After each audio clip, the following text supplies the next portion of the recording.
Hello ma'am, कैसे हो आप लोग? बहुत बढ़िया। बिल्कुल ठीक हैं। जी, हम सब सबसे पहले बहुत बढ़िया। सबसे पहले एक बार अपना इंट्रोडक्शन दे दो। आप बताइए। मैं गाज़ियाबाद से कवियत्री नंदिनी श्रीवास्तव। हम कविताएँ लिखते हैं, पढ़ते हैं। और आप मैम? मैं कवित्री ममता लड़ीवाल और देश के विभिन्न मंचों पर हम लोग कविता पाठ करते हैं। आपकी चैनल पर बहुत बहुत शुभकामनाएं देती हूँ चैनल के थैंक यू लिए। Ma'am, thank you very much. आप बताएं। जी, मेरा नाम शोभा सचान है, मैं गाज़ियाबाद में रहती हूँ।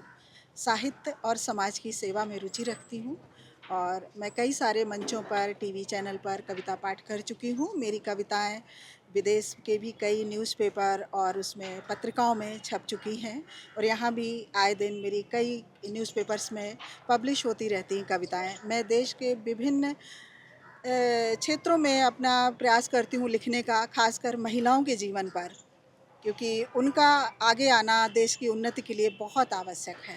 बिल्कुल। तो भाई मैं बता दूं, आज मैं रियलिटी बता रहा हूँ। मैं सोच रहा था कि मैं इस पार्क से ऐसे चला जाऊंगा, मैं किसी का इंटरव्यू ले ही नहीं पाऊंगा, बट कहते हैं ना, अगर आते हैं तो भगवान जी कुछ सोच के आते हैं। और इतने अच्छे मैम से मेरे को मिला है, मेरे को सच में पता नहीं था, क्योंकि अभी मैं इनको मैंने लाइव करते हुए देखा तो मेरे माइंड में आया क्यों ना मैं पूछता हूँ। और फिर फाइनली मैम ने एक फ़ोटो के लिए बुलवाया मेरे को, तो मेरी हिम्मत बढ़ गई कि हाँ, मैं पूछ सकता हूँ। सो मैम, एक क्वेश्चन करना है मेरे को बिल्कुल। आपसे कि जब आप छोटे थे हुँ। तो आपने छोटे से ठान रखी थी कि मुझे कवि करनी है, या फिर बड़े होने के बाद? क्योंकि हर बच्चे का एक ड्रीम होता है। जैसे मेरा एक ड्रीम है, मुझे बड़ा यूट्यूबर बनना है, तो आई थिंक आप लोग के भी कुछ ना कुछ तो सपने होंगे। बिल्कुल। तो ऐसे एक बताइए ये चीज़ मेरे को। देखिए क्या है, हम सब मिडिल क्लास फैमिली से ताल्लुक़ रखते हैं। मैं मूलतः गोरखपुर की निवासिनी हूँ और जॉइंट परिवार में रही। मेरी इच्छा डॉक्टर बनने की थी। मैंने बीएससी किया, फिर अंग्रेजी साहित्य से एमए किया, लिंग्विस्टिक्स में किया, फिर बीएड किया, एमफिल तो दिल्ली यूनिवर्सिटी में पढ़ाया, वहाँ पे भी रिज़ाइन कर दिया, एड हॉक पे थी।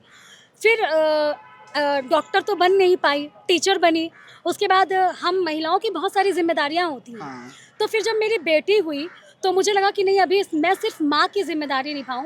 वैसे मैं आपको बता दूं, मैं 17 वर्ष की आयु से लिखती हूँ और मेरी पहली कविता तब लिखी थी मैंने, जब मैंने पेपर में पढ़ा था कि कानपुर की 3 लड़कियों ने इसलिए फांसी पे लटक के आत्महत्या कर ली थी क्योंकि उनके पिता के पास दहेज देने के लिए पर्याप्त धन नहीं था और तीनों जो हैं वो उम्र की आयु की सीमा को पार कर रही थी, विवाह की आयु सीमा को। तो मेरा मन इतना द्रवित हुआ कि मेरी कविता का जो अंकुर फूटा वो जब मैं 16-17 वर्ष की थी, तब से फूटा है और तब से निरंतर लिखती रह रही हूँ। फिर जब ये हुआ कि अब मैं प्रोफ़ेशनल आ गई हूँ, बहुत सारे टीवी चैनल्स पे बहुत सारे इंडियन ऑयल, एनटीपीसी, बहुत सारे आईआईटी कॉलेजेस वगैरह से जब कविता पाठ पढ़ने लगे तो लगा कि नहीं, और अच्छा किया जाए, और अच्छा किया जाए, एक बुक लिखा जाए। तो मैंने एक पुस्तक अपनी प्रकाशित हुई, मैं अभी दिखाती हूँ उसको। तो बस ऐसे ही बचपन से ही लिख रही हूँ, आप कह सकते हैं। चलो, ये बहुत अच्छा है। और मैम अब आप बताएंगे। जी, जैसा कि मैंने अपना नाम बताया, शोभा सचान, और मेरा उद्देश्य यही है कि मैं समाज में जो भी महिलाओं का जो भी स्थिति है, जैसे एक चंद्रमा की स्थिति होती है ना कि आधा उजला और हाँ। आधा डार्क, तो हमारे समाज में कुछ महिलाओं की वही स्थिति है। तो मेरा भी यही मानना है कि मैं उन्हें और आगे लाऊं, और समाज की उन्नति के लिए बहुत आवश्यक है महिलाओं का पढ़ना और साहित्य के साथ खासकर जुड़ना। जब वो साहित्य के साथ जुड़ती हैं, अपनी बात कह पाती हैं, वो मंचों से जैसे हम अपने दिल की बात कह पाते हैं, तो कविता एक बहुत आसान और बहुत अच्छा साधन है, साध्य है, जिसको मैं कहूँगी कि कविता एक योग है, एक साधना है, और एक चित्रकारी है। जैसे हाँ, आप एक पेंटिंग करते पेंटिंग हैं, करते उसमें अपने कुछ मन ना के कुछ। हाँ। भाव आप कलर से हाँ। उतारते हैं, हम शब्दों से अपने मन के भाव व्यक्त करते हैं, गीत, गज़ल और मुक्तक और दोहे से। तो मेरा एक दोहा संग्रह भी अभी आ चुका है, कमल फूल उर्वेक के, जो अमेज़न और फ्लिपकार्ट पर भी है। और मैंने 10-12 साल पहले लिखना शुरू किया। जब मेरे बच्चे स्कूल जाने लगे तो मैं उन्हें कुछ कहना चाहती थी, और वो मैं उन्हें 4 पंक्तियों के द्वारा मैंने उनको ये बात बोली, मैं सुनाती हूँ हाँ बिल्कुल, ताकि कि बनो तुम गर्व गुरुओं का, हृदय आनंद हो जाओ। बनो तुम गर्व गुरुओं का, हृदय आनंद हो जाओ। धरा पर पाप जब देखो, यशोदानंद हो जाओ। तुम्हारा नाम सूरज की तरह दे रोशनी जग में। तुम्हारा नाम सूरज की तरह दे रोशनी जग में। यशो यश तुम्हारा नाम सूरज की तरह दे रोशनी जग में, नए आयाम रच दो तुम विवेकानंद हो जाओ, नए आयाम रच दो तुम विवेकानंद हो जाओ। और मैं 4 पंक्तियां महिलाओं के लिए समर्पित करती हूँ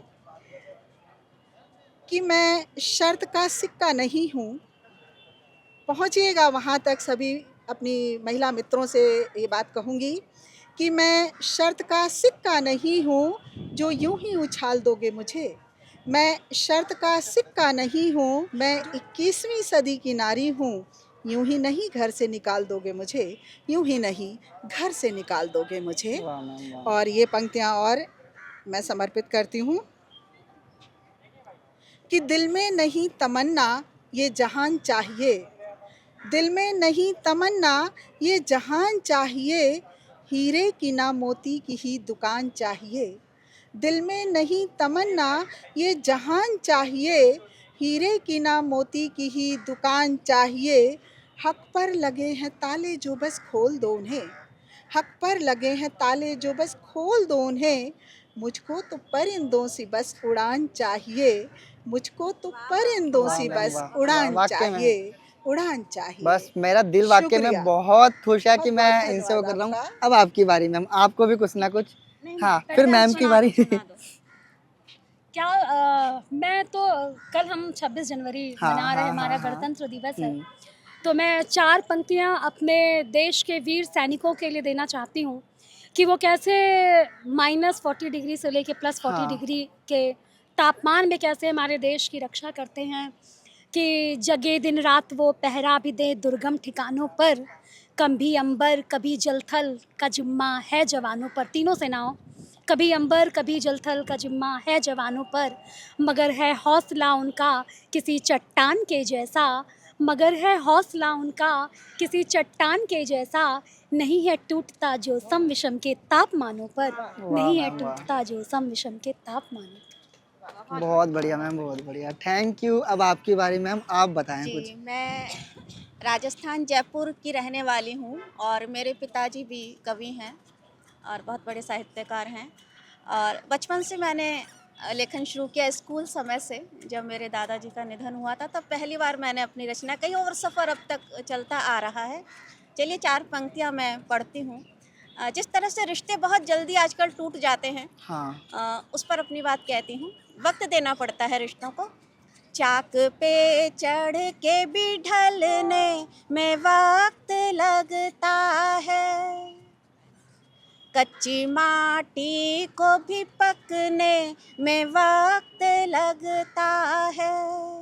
जैसा तू चाहे बना लेता मुझको आहिस्ता, एक रंग दूजे पे चढ़ने में वक्त लगता है, बहुत बढ़िया एक मैम। रंग दूजे पे चढ़ने में वक्त लगता है। और 26 जनवरी का मौका है तो 4 पंक्तियां मैं शहीदों को समर्पित करती हूँ, सुनिएगा। वतन के वास्ते फंदे पे जो झूले नमन उनको, तिरंगा ओढ़ के घर को हैं जो लौटे नमन उनको, तिरंगा ओढ़ के घर को हैं जो लौटे नमन उनको। कभी गोलों के साए में, कभी बारूद के ऊपर, कभी गोलों के साए में, कभी बारूद के ऊपर, हिफाजत देश की सीमा पे जो करते नमन उनको। तो बहुत देश बढ़िया के मैम। तमाम सैनिकों को नमन करती हूँ, सभी को गणतंत्र दिवस की शुभकामनाएं देती हूँ। बहुत बहुत धन्यवाद। Thank you ma'am. अब मेरा एक क्वेश्चन ये है कि आपके जो बच्चे हैं वो क्या करते हैं, मतलब आप लोग को देख के, क्योंकि मेरे को तो ऐसा लगता है कि आई थिंक आप जब इतने अच्छे हो तो उनको भी आपने कुछ ना कुछ ऐसा कर रखा होगा कि हम जैसे को प्रेरणा मिले उन। संस्कार तो माँ बाप से ही बच्चों में हाँ निसंदेह आता है और हर माँ बाप अपने बच्चों को अच्छा संस्कार ही देना चाहिए। हाँ मेरी एक बेटी है जो कॉलेजिएट है, बैंगलोर में पढ़ती है। तो मैंने कविता तो वो हिंदी की नहीं लिखती, वो स्टोरीज लिखती है और अंग्रेजी की चीज़ें लिखती है, काफ़ी कुछ करती है। लेकिन मैंने उसको हमेशा यही सिखाया, जो सीख मुझे मेरी माँ से मिली, कि कभी रंगो पोतो मत, ना तुम्हारे चेहरे पे लेप पोतन होना चाहिए, ना तुम्हारे शब्दों में लेप पोतन होना चाहिए। और मैं आज की यूथ को, आज की जनरेशन को यही कहना चाहूँगी कि ये दुनिया जो है ना वो बहुत जगमगाहट भरी हुई है। ये आपको हर समय अट्रैक्ट करेगी हर गलत काम के लिए, क्योंकि हमारा जो मनुष्य की प्रकृति है कि हम बुराई की तरफ बहुत जल्दी आकर्षित हो जाते हैं। ठीक है, तो जो यूथ है हमारी, ये 15 से लेकर के 20-22 साल तक के बीच की, ये कोई भी बुरे चीज़ में या जल्दी पैसा कमाने के राह अपनाने लगते हैं, या आजकल जो नशा की बात चल गई है, ड्रग्स में आ गए हैं, या रिलेशनशिप में बहुत जल्दी आ जाते हैं, माँ बाप को त्याग देते हैं। तो खासकर मिडिल क्लास की परिवार के बच्चों को मैं ये कहना चाहती हूँ कि बहुत मशक्क़त से माँ बाप ने तुम्हें पैदा किया है, बहुत मशक्क़त से पाला पोसा है, बड़ा कर रहे हैं, तो तुम ऐसा कभी कोई कार्य मत करना बच्चों जिससे माँ बाप तो बाद में शर्मिंदा हो। पहले तुम आईने के सामने अपने आप को देखो तो शर्मिंदा ना हो। जब आईने के सामने खड़े हो तो आंखें मिला के अपनी बात कर सको, बस यही बात करना, और ये जहन में अपने रखे रहोगे तो कभी कोई गलत काम नहीं होगा। एक बात और कहना चाहूँगी कि अगर कभी कोई गलत कार्य हो जाए तो किसी दोस्त में इसको बांटने की ज़रूरत नहीं है, सीधे अपने माँ बाप के पास आओ। वो मारेंगे, डांटेंगे, गुस्सा करेंगे, तुम्हें खाना एक टाइम में देंगे, लेकिन संभालेंगे भी वही। तो कुछ भी गलत कार्य हो तो माँ बाप के पास लौट करके आओ। ये दुनिया, ये दोस्त सब दिखावा है, सब छलावा है। माँ बाप अपने, अगर माँ है तो सब। ये तो है। और मैम एक चीज़ और, जैसे आजकल ना आप लोग की लाइफ में भी कभी ना कभी कोई ना कोई स्ट्रगल आएगा, क्योंकि हर कोई लाइफ में स्ट्रगल करता है, मैं भी कर रहा हूँ और बहुत लोग करते हैं। तो कभी कभी क्या होता है ना, जैसे मैं अपनी बताता हूँ कि मैं को 2 साल हो गए पूरे प्रॉपर यूट्यूब में, बट अभी तक ना मुझे सक्सेस नहीं मिली, ये रियलिटी है। और कभी कभी ऐसे डिमोटिवेट हो जाता हूँ ना कि छोड़ देना चाहिए, सब बंद कर देना चाहिए। और आई थिंक आप लोग बहुत बड़े लेवल पे हो अभी कभी इसमें, तो जाहिर सी बात है कहीं ना कहीं आपकी लाइफ में भी कभी डिमोटिवेट, कभी ऐसा स्ट्रगल आपने किया है। तो कुछ ऐसा बोलो जो कि मेरे जैसों को भी और मेरी ऑडियंस को भी, और जो ऐसे लोग हैं जो डिमोटिवेट हो जाते हैं, उनको थोड़ी सी प्रेरणा मिले कि हाँ वो चीज़ ना छोड़ें, मतलब जो उनका लक्ष्य है, जो वो करना चाहते हैं वो करें। मैं 4 पंक्तियाँ इस बारे में हाँ। पढ़ती हूँ कि 4 पंक्तियाँ हैं। कमज़ोरी को दूर नहीं कर सकते घर, कमज़ोरी को दूर नहीं कर सकते घर, उसको अपनी ताकत में तब्दील करो। कमज़ोरी को दूर नहीं कर सकते घर, उसको अपनी ताकत में तब्दील करो, और जन्नत पाना तुमको टेढ़ी खीर लगे, सुनिएगा, जन्नत पाना तुमको टेढ़ी खीर लगे तो धरती को जन्नत में तब्दील करो, क्या तो बात है। धरती क्या को बात है जन्नत मैम, में क्या तब्दील बात करो। है, क्या बात है। आप कुछ बोलना चाहेंगे इस बारे में जो मैंने बोला है? वैसे मैम ने बहुत अच्छी बात बोली है इससे। बहुत बहुत शुक्रिया हाँ, आपका ममता जी, और वाकई प्रेरणादायी पंक्तियां हैं ये बच्चों के लिए। और मैं भी ये कहना चाहूँगी कि मेरे 3 बच्चे हैं, एक बेटा, एक बेटी, एक बहू। हाँ, चलो ये भी एक है, क्योंकि जी 3 बच्चे मैम ने बोला, एक बेटा एक बेटी ठीक था, लेकिन एक बहू भी। जी, तो वो भी ये मेरी बेटी हाँ, ही है, तो 3 बच्चे हैं। और मेरी बेटी आयरलैंड में है, और बेटा भी मेरा राइटर है, उसकी भी किताब है ये एल्ड्रिच माइंड। आप गूगल पे सर्च करेंगे पारस सचान के नाम से। ठीक है। हाँ, और बहुत अच्छी किताब है, प्रमोशन वाली बात नहीं है। अगर आप उसको ऑनलाइन पढ़ें, वो 86 कंट्रीज़ में लॉन्च है। हाँ, सुपर नेचुरल माइंड। ये भी बहुत बड़ी बात होती हाँ, है। अगर आप उस किताब को पढ़ेंगे तो वो एक तरह की थेरेपी है। और उसने वो बीटेक जब 3rd ईयर में था तब उसने वो बुक पब्लिश की थी। 3rd ईयर में इतनी छोटी सी हाँ, उम्र और में, मैं मतलब ये ये बहुत कहना बड़ी बात हो चाहूँगी जाती कि है। अगर बच्चों को पढ़ाना है तो माँ-बाप को भी पढ़ना सीखना पड़ेगा। बिल्कुल, ये तो है। कि जब मेरे बच्चे पढ़ते थे 8th 9th 10th में, तो मैं टीवी नहीं देखती थी। मैंने भी उनके साथ-साथ पढ़ना शुरू किया कि बच्चों को मोटिवेशन मिले कि हाँ, मम्मा भी पढ़ रही हैं। नहीं तो उनके मन में ख्याल आता है कि अच्छा मम्मा तो गप्पे-शप्पे मार रही हैं अपने फ्रेंड्स हाँ। के साथ, या फ़ोन पर बात कर रही हैं, या टीवी देख रही हैं। हुँ।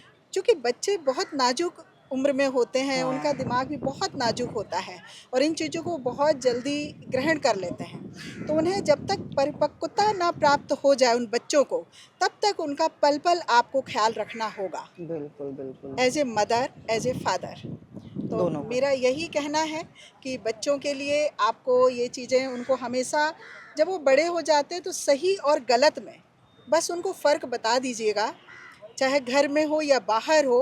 उसके बाद वो एक उम्र तक आते, वो खुद इतने समझदार हो जाते हैं कि वो पेरेंट्स को सँभालना शुरू कर देते हैं, कि वो हमें सही और गलत बताना शुरू बताना कर शुरू देते करते हैं। हैं।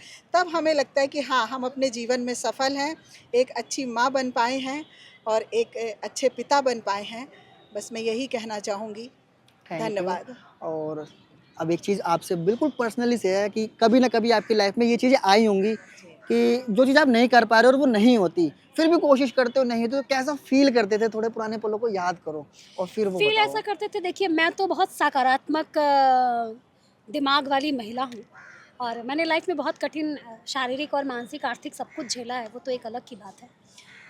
जब आप फेल होते हैं, जब आप किसी कार्य को कर नहीं पाते हैं तो सामने वाला उंगली उठाने लगता है। हाँ तो उस उंगली का जवाब हमें देना होता है। हमें अपने अंदर ये आत्मसम्मान होता है, तो उस उंगली का जवाब हम ऐसे देते हैं कि हमारी और उंगली एक तुम जब भी उठाओगे, बची तीनों उंगलियों को तुम अपनी ओर पाओगे। हमारी ओर उंगली एक तुम जब भी उठाओगे, बची तीनों उंगलियों को तुम बिल्कुल अपनी ओर बिल्कुल पाओगे और अंगूठा शेष बचता है नहीं उसकी दिशा कोई। हमारा कुछ न बिगड़ेगा सुनो तुम हार जाओगे, सही हमारा कुछ न बिगड़ेगा सुनो तुम हार जाओगे। तो सामने वाला अगर क्रिटिसाइज करे तो उसको क्रिटिसाइज को कहते हैं ना कि पत्थर अगर आप पे कोई फेंके तो उससे दीवार खड़ी कर दीजिए, उस ये पत्थर बात से सही चोट बात मत है। लीजिए, उससे बिल्कुल दीवार खड़ी कर बिल्कुल दीजिए। बिल्कुल बिल्कुल और बिल्कुल। जो दूसरों की आलोचनाओं को अपने आप को निखारने का एक माध्यम मान लीजिए। जैसे अभी आप कहें कि ये शब्द आपने गलत बोला तो ये आपकी आलोचना नहीं है, हाँ ये मुझे निखारने का अवसर मिला है हाँ कि मुझे इस शब्द को सुधार सकती हूँ मैं। तो जीवन एक सतत सीखने की प्रक्रिया, हमेशा सीखते रहिए, चलते रहिए और सामने वाले को अच्छे से जवाब देते रहिए, चुप रह के जवाब देते रहिए। Action speaks louder than words. तो बिल्कुल मैम। अपने कार्य से लोगों को जवाब दीजिए, अपने शब्दों से लोगों को जवाब दीजिए। किसी से हाथापाई करके, लड़ झगड़ के, अब्यूसिव लैंग्वेजेस से किसी को जवाब मत दीजिए। चलिए मैम, थैंक यू, बहुत अच्छा लगा आपसे मुझे बात करके, थैंक यू वेरी मच। हाँ, तो एक बार मेरी ऑडियंस को प्यारा सा बाय बोल दीजिए और कुछ और कहना है? 4 पंक्तियाँ हाँ, मैं हाँ, हाँ। अपनी सभी ऑडियंस को बोलना चाहूँगी, उनकी मोहब्बत को। हाँ हाँ अर्जियाँ प्यार की हम लगाए कहाँ, अर्जियाँ प्यार की हम लगाए कहाँ, वक्त बिन आपके हम बिताए कहाँ, वक्त बिन आपके हम बिताए कहाँ, दिल मेरा दिल में ही आपने रख लिया, दिल में दिल छोड़ कर कैसे जाए कहाँ, बहुत बढ़िया। दिल में दिल छोड़ कर कैसे जाए कहाँ। नमस्कार दोस्तों, एक बार बहुत और बहुत मैम, एक शुक्रिया बार और आपका। ये चीज़ एक बार और प्लीज़, मुझे ये बहुत अच्छा लगा पंक्तियाँ ये। हाँ, मुझे बहुत अच्छा लगा। जी, मैं एक अपने बार भाई और। के कहने पर ये हाँ, पंक्तियाँ आपको बिल्कुल दोबारा बिल्कुल प्रेषित बिल्कुल। करती हाँ हूँ। हाँ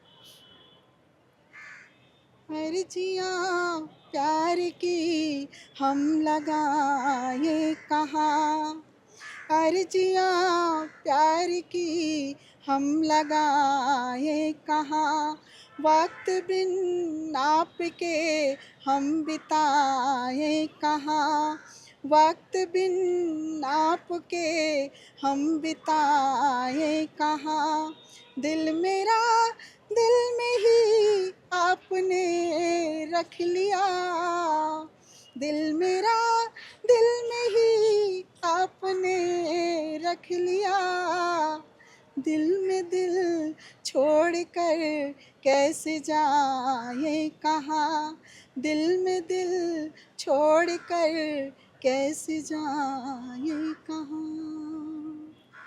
बहुत बहुत थैंक यू शुक्रिया मैम, दोस्तों, थैंक यू बहुत थैंक यू बहुत थैंक यू धन्यवाद मैम, आपके आपका। थैंक ब्लॉग का नाम क्या है? यू। विनय बंसल ब्लॉग्स के नाम से आएगा। तो विनय बंसल ब्लॉग्स के सभी दर्शकों और श्रोताओं को, कवित्री नंदी श्रीवास्तव को बहुत बहुत आभार, प्यार, धन्यवाद।